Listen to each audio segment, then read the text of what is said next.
Hey YouTube. How is everybody today? Friday's my birthday. Ooh, 59, you guys. Oh my god. This video is not going to be about boondocking, camp working, or how I live for free. I have, in the last couple months, overcome a great victory in just the last week. And I want to share with you. I had surgery on my neck in 2012. From the C3 through and including T1. I have extreme bad degenerative arthritis. You may notice I'm stiff in my neck these days, and you're going to find out why. But with that being said, I was hospitalized for what they thought was a stroke in 2012. Well, they found that my neck was pinching my brainstem, and I went into an emergency surgery for my neck. They also found on the right side of my brain what they call MS. Yeah, I don't care about the MS, but just saying. Besides my neck, my shoulders, my knees, my hips, my feet, my thumbs, my hands are all affected by degenerative disc disease. In 1993, I was told I would be in a wheelchair within 6 months. I said, glory to God. He said no. And at that time, I went into pain management. Yeah, I've been in pain management that long. Well, when I decided to be a boondocker, a nomad, I knew that it was going to come a time that I had to give up pain management. And I had prepared myself. And during my 60 days out in the desert, I still had enough medication left over that I didn't worry about it. And thought, well, when I get down to where I only have a month left, I will start detoxing. Well, then I got the job here where I'm at. Now, this is a very small town, and I had to transfer all my pain management records from Nevada. Like, I was also in pain management in Phoenix. That's where they did my neck surgery. Now, you guys, they did my neck surgery from the back, and they essentially filleted my muscles and every nerve that I have. So it took me 2 years to recover feeling back in certain parts of my upper body. The tips of my fingers are still numb. Down my thumb and up my arm, up this arm, are still numb. I had to learn to ride again. I do have some numb spots on my leg, my right leg. I wish that was the bad side. Oh gosh. But anyway, let's continue here. If you've noticed a difference in me in the last 30 days, it was because after I came here, I thought, oh, wonderful. I don't have to give up pain management. And I seeked a doctor.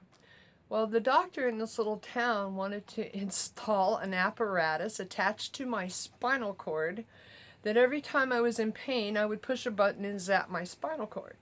No. Absolutely not. And I told him in uncertain terms, I don't think so, Bubba. And at that point, he said, well, I'm not giving you pain pills. Yes, he did. Now, we know that yet again, and you're going to find out why I'm so passionate about this gun thing.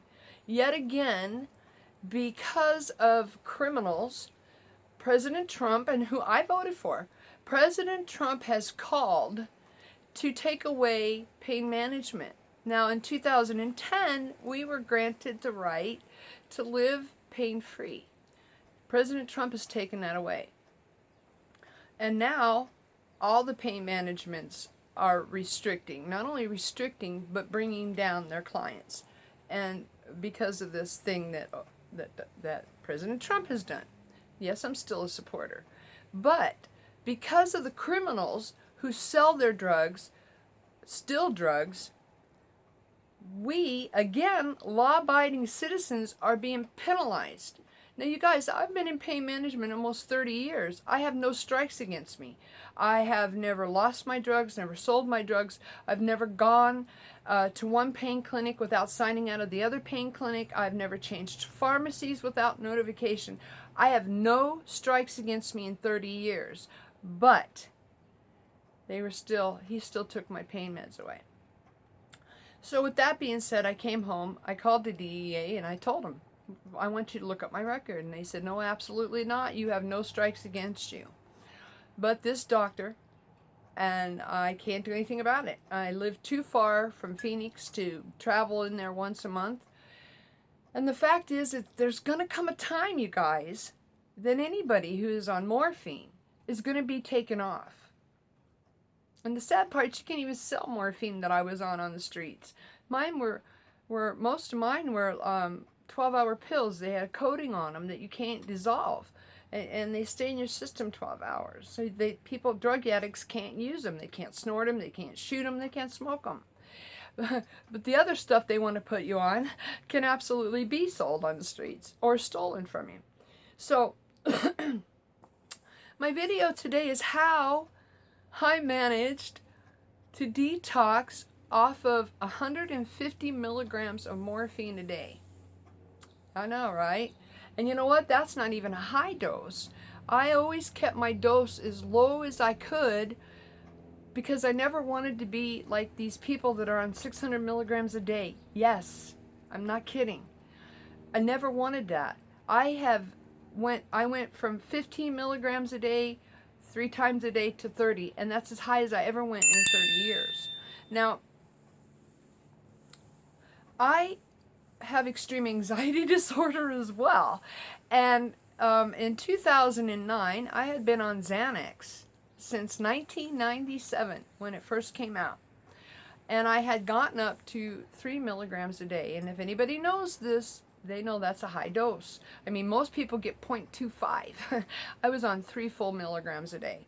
And I woke up one day and said, I don't like the way this makes me feel. I'm quitting. Yeah, well, I didn't sleep for 7 days. So when I went back on it, because I had to, I thought, well, there's got to be a way for me to be able to get off of this drug and not have detox or be up for days. And what I did was I symptomatically went down in dosage. You guys, that's what I did with my morphine. I symptomatically went down in dosage. Until last week, I took my last 7.5 milligram of morphine. I am morphine free. Now, I have to say that when that doctor sent me out that day, being 58, almost 59, if I had gone into a straight detox, I could have died. I could have had a heart attack. I could have been a stroke.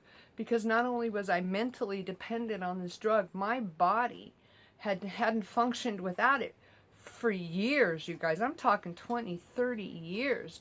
My body was dependent on this drug. Now, when I had my neck surgery is when I went from 15 milligrams a day to 30 milligram tabs. And I did that because my neck hurts. I hurt everywhere. The fact is, for the first time, you guys, in years, I have mental clarity. I'm not a doormat anymore. I mean, morphine really makes you just not care. I mean, people can walk all over you. You tend to keep your opinions to yourself. And you become numb in emotions, just like you become numb in body. Well, I know that for a fact that our bodies release endorphins to naturally kill pain. And my little body has been symptomatically stimulated by a narcotic for years. And yes, I'm in deep pain. But the fact is, I know that eventually, I've only been totally off for a week now. I know that eventually that the pain will become the norm, and my little brain, the epicenter to my pain, will eventually start releasing enough endorphins to block that pain. It may not block the breakthrough, but it will definitely block the constant hurt that I live with every day. Now, when you detox the way I did, symptomatically cutting down, I cut down. In the beginning, it was every 7 days because I was on such a high dose. So I was on 30 milligrams extended 3 times a day, and I was on 15 milligrams of unextended 4 times a day for breakthrough. So my first part of my journey was taking away the breakthrough pain. And I did that a week at a time.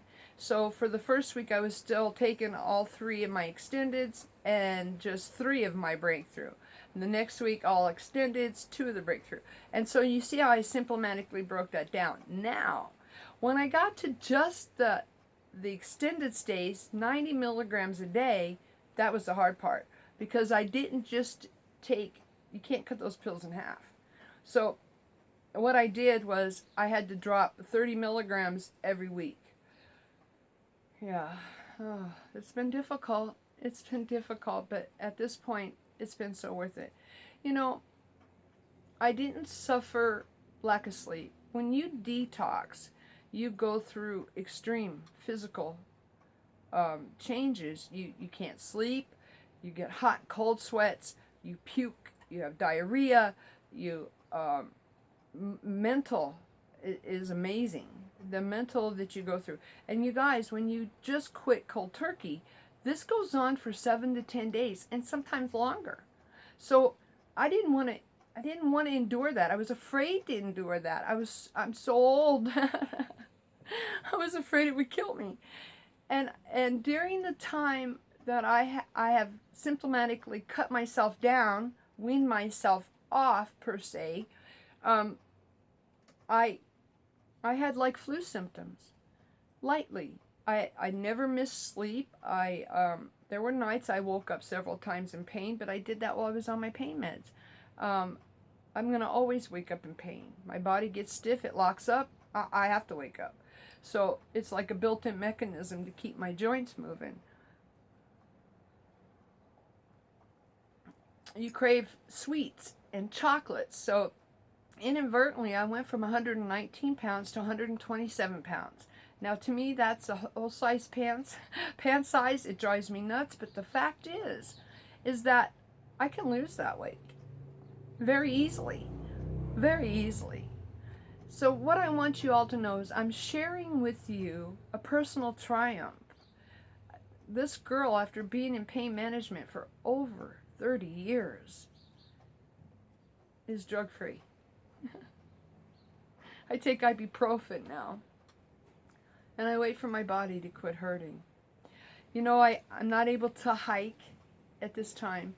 I'm really not even able to walk. I did get out yesterday and walk 2.5 miles, but I have to tell you, man, I was in so much pain last night. I was going to make this video yesterday because I woke up feeling good and I thought, oh, I'm going to go get a mile in. And then I was out there and I got greedy and I got 2 miles and then I got 2.5 miles. But I hurt so bad last night. I couldn't get out of my chair. And I was going to make this video. I want to share this triumph with you guys. You know, when I started this adventure, when I became a nomad, I knew my life was going to change drastically. And I do mean drastically. And it has. It has. And you know what? Everything I look back on, it's been for the best. It's been for the better. It's made me a better person inside and outside. Do you know what I'm saying? So if you are in pain management, know this. Just like they're trying to take the guns away and limit what you buy and how much ammunition you buy because of the criminals, they will take away your pain management. They're going to do it, you guys. They are going to do it. We can stand up, fight, and shout and cry all we want. But the fact is they're going to do it. I have to tell you, when I first started to detox, I researched online and I ran across a blog, and it was the people who have already been cut out of pain management. And I cried. There was a gentleman who was 68 years old, confined to a wheelchair. The man was on like 340, something like that, milligrams a day of morphine, and they took it from him. And in his post, he said, I cry every day. He said, my life isn't worth living anymore. He goes, I'm too crippled to kill myself. It broke my heart. And this was a law-abiding citizen, just like myself, who had never had any strikes with the DEA. He went by the book. He listened. He did exactly what he was told to do each and every day. He went faithfully. You guys, I was pee-tested once a month. Once a month when you go in, they urine you. And you better come up clean. If you come up with anything in your system that's not on your chart, you're done. You're done. I'm telling you, the law-abiding citizens, yet again, have been penalized for the criminals. When are we going to stop penalizing the people that obey the rules for the idiots that don't? So now you know in my heart why I'm so against anybody touching anything of mine that I haven't caused that to happen. You know what? If I went out and I killed a bunch of people, take my guns. If I go out and I destroyed somebody else, period, one person. If I rob someplace, take my guns. But if I'm a law-abiding citizen and I don't hurt nobody, don't do nothing, leave me alone. I was forced to get off of my pain meds. And I'm lucky. I'm emotionally and physically a strong person. I always have been. But there are those out there, you guys, who are not. Those are those out there who see no way out but killing themselves. It breaks my heart. It breaks my heart that the criminals affect the lives of the law-abiding citizens, the good people, the people who help others, the people who just want to be able to still walk or work out. You guys, I don't know what my limitations are going to be with my physical health anymore. I don't know. I don't know. I do know this. I have always, my whole life, been physical. And in 1993, when they said to me, you will be in a wheelchair in 6 months, I looked that doctor in his eye and I told him, that is not an option. It's not happening. And I researched and I started exercising every day. And I have done that, you guys, for 30 years, but I was able to do it because of the pain management. I don't know that I'm going to be able to do it again. I don't know if I'm going to be in a wheelchair in a year. I don't know. But I and the doctors that I had, the good doctors, not this little jerk down here, no. And I turned him in, by the way, because he wouldn't offer me detox at all. I wanted him to put me in the hospital and detox me there. Because I'm telling you, I was really afraid that I was going to stroke or have a heart attack. He said no. He was trying to force me to take that apparatus. Then I called my GP and I told her what was going on. And she says, I can't do anything, Tammy. I'm not pain management. And referred me back to the idiot that laughed at me and sent me on my way. You guys, I know why I became a nomad. I know. Society sucks. It sucks. You can do everything by the rules and they still screw you. I know why I became a nomad. And yep, I live for free. I live for free. But I'll tell you what, I wouldn't hesitate if this world goes to hell in a handbasket, take myself out in the middle of nowhere and do it again. Absolutely. So, here's what I want to share. First of all, pray for me. Pray that God would bless my body, that it would release the endorphins He created to help me deal with my pain. Yeah. Next, I even took a B12 shot yesterday, you guys, because it was so bad. Next, if you are in pain management, if you're just hooked on drugs, if you go to the methadone clinics, if you go to that, I think it's called Kraton, you're still eventually going to have to detox. You have to detox off of methadone And the Creighton, or whatever that green stuff is called, this all natural morphine, if you ever have to get off that, if they make that illegal, and they have in some states, you're going to have to detox off that as well. So if you want to get off of an addiction of any kind of pain management, any kind of pain pills, heroin, morphine, any downers, that's what we called them in the 70s, sorry, any kind of what are they called? Downers. Oh God. If you want to get off, email me. I will tell you exactly how I did it. Now, I'm going to tell you, you are going to have mild flu-like symptoms the whole time. But I have to tell you that the day I took my last 7.5 milligrams, the very next day, I felt alive again. Painful, yeah, but alive. I can help. I can give you instruction on how I did it. If that's how you want to do it, let me know. I will leave my email address right down here, okay?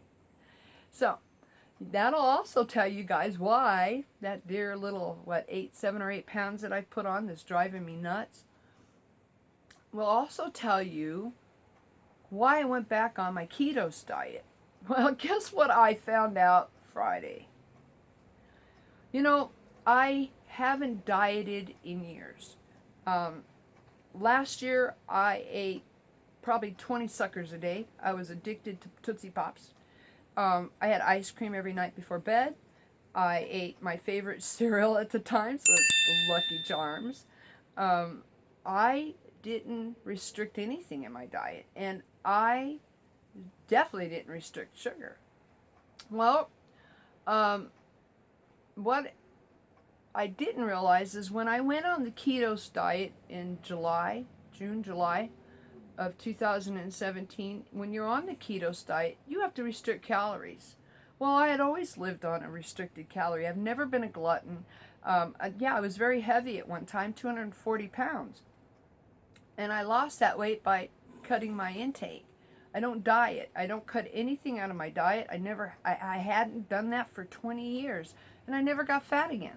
So with that being said, when I went on the keto diet, I was convinced that my body was in a stale place. I had been cured of Hep C. I thought maybe the Hep C had helped me stay thin all those years, and my metabolism changed. And so I tried to jumpstart my metabolism, and I went on the keto high-fat diet. Well, what I found out Friday, my body burns sugar for energy. That would explain, because see, not listen to this, okay, if this ain't ironic. Not only was I going through flu-like symptoms from detox, from morphine, I was going through ketos flu. And read up on it. When you first start ketos, your body has to stop burning sugar and start burning fat. You have no energy, absolutely no energy for weeks. I would say after you drop your first 15 pounds, you will then start getting energy. So am I not only going through a lack of energy, and I never got the energy, you guys, simply because my body burns sugar for energy. I'm not overweight. I haven't been overweight in years. I trained my body. So I had to come off my keto diet, but I have some amazing, amazing recipes. And if you want any of them, my personal email is down there as well. I will not be making any more videos about the keto diet because, for one, the ingredients are mega expensive, and for two, I can't eat them. So they would be in my house collecting dust, because the last thing I have ever been is a high-fat eater. Now, I eat real butter. I have for years. But I'm not one to sit down and eat fat bombs. I mean, fat bombs are made of coconut oil. They're made of butter, peanut butter, and cocoa, and artificial sweetener. So those fat bombs are made for a reason, because when you're on ketos, you have to keep your fat ratio and your protein ratio right on a fine line. You can't have a lot of proteins, you guys. Well, proteins is what carries fat. So people have to eat fat bombs. They're called fat bombs. And I'm going to tell you what, they're delicious. They're absolutely delicious, but they're full of fat. My body don't do fat. It just don't.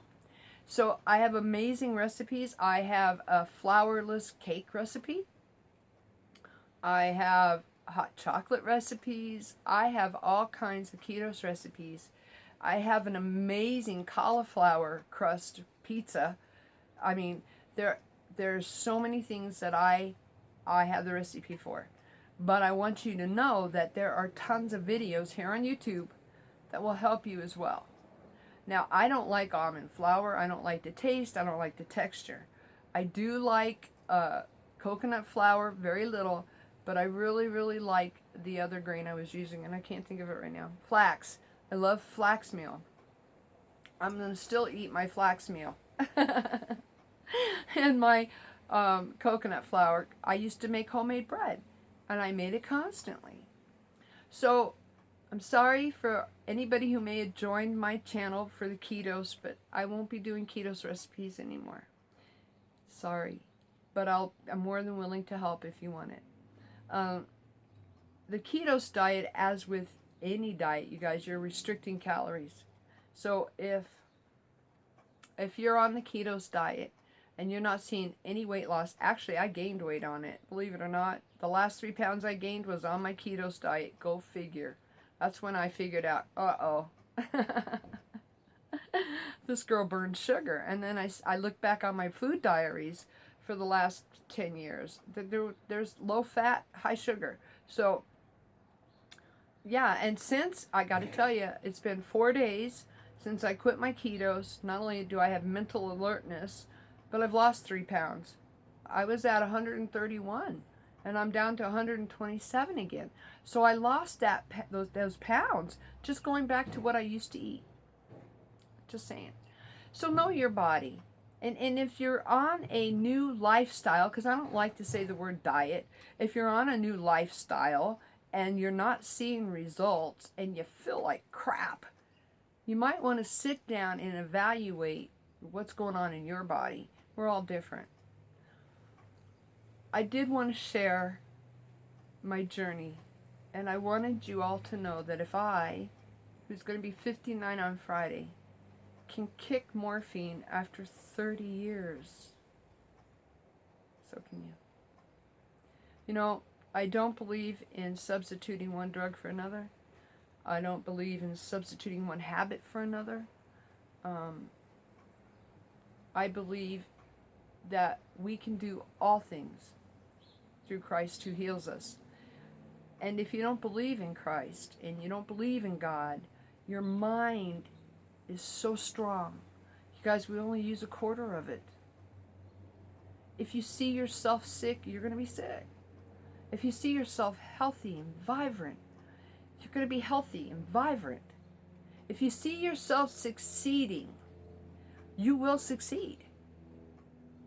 It's happened to me time and time and time and time again. 1993, 6 months you're going to be in a wheelchair. It is 2018. I am still not in a wheelchair. God gave it to us, use it. Now, I didn't do this journey on my own power. Yeah, a lot of it. I'm very strong. I'm so strong-willed. Don't tell me I can't do something. God gave me that trait. But I also prayed every night. Every night. And I gave glory every time I came down in milligrams. So don't forget, if you are a believer in Jesus Christ and God Almighty, give glory where it's due. Give glory. Give glory. And remember, He made us a promise in Isaiah 53. He said, by my stripes you are healed. Stand by it. Quote it. Use it. But don't substitute one killing drug for another killing drug. Don't do it, guys. You know, I love my lifestyle, and I live for absolutely free. And you can obtain that goal. You can obtain anything at all that you set your mind to. Vision it, pray about it. I don't care who you pray to. But know that it'll happen. Because when you start doubting, it's never going to happen. So I'm glad that you guys are here. I want to thank all of my subscribers. You guys, we hit 200 subscribers. Oh my God. You know, yeah, the subscribers I lost over my gun views, we gained them back and double. And we only got 800 to go. But I have to say, you guys don't have to sit around watching those commercials, right? That's the way I look at it. Cheers. Oh, God. Oh, God. I can't believe I'm going to be 59 on Friday. Where's time go, right? You know, keep positivity in your life. I've always believed that positivity breeds positivity, negativity brings negativity. I believe in loving yourself. Love yourself, you guys. And know that you can be the best you. When you're kind to others and you love them, and you're kind to yourself and you love you, your world becomes a much better place. Because when we leave here, we're not taking any of this. The only thing we take and the only thing we leave is who we were, why we were here. And that's just not family and friends. That's any strangers that's ever come across our path. Make a positive impression. So, I'll share my weight loss with you guys. I'm sure you'll see it in my face. But I want you to know that if you need help, I'm here. If you need help about boondocking, I'm here. And y'all ain't got to pay for it. I'm not one of these people going to charge you to do anything. But I am here to help. If you want keto information, I will help. If you want boondocking information, I will help. Don't go to the channel that wants you to go to Patreon, to pay him, to send somebody else out to teach you how to boondock. It's nothing more than common sense, you guys. YouTube is, I set up my own solar. And you know how I did it? YouTube videos. I had no clue what a charge controller was, or why I even had it. I put in my own little fuse between my charge controller. What's the name of that other one? See? Inverter. I put in my own fuse between my charge controller and my inverter. I had no clue, nada, how solar worked or even how to connect it in my house. YouTube taught me.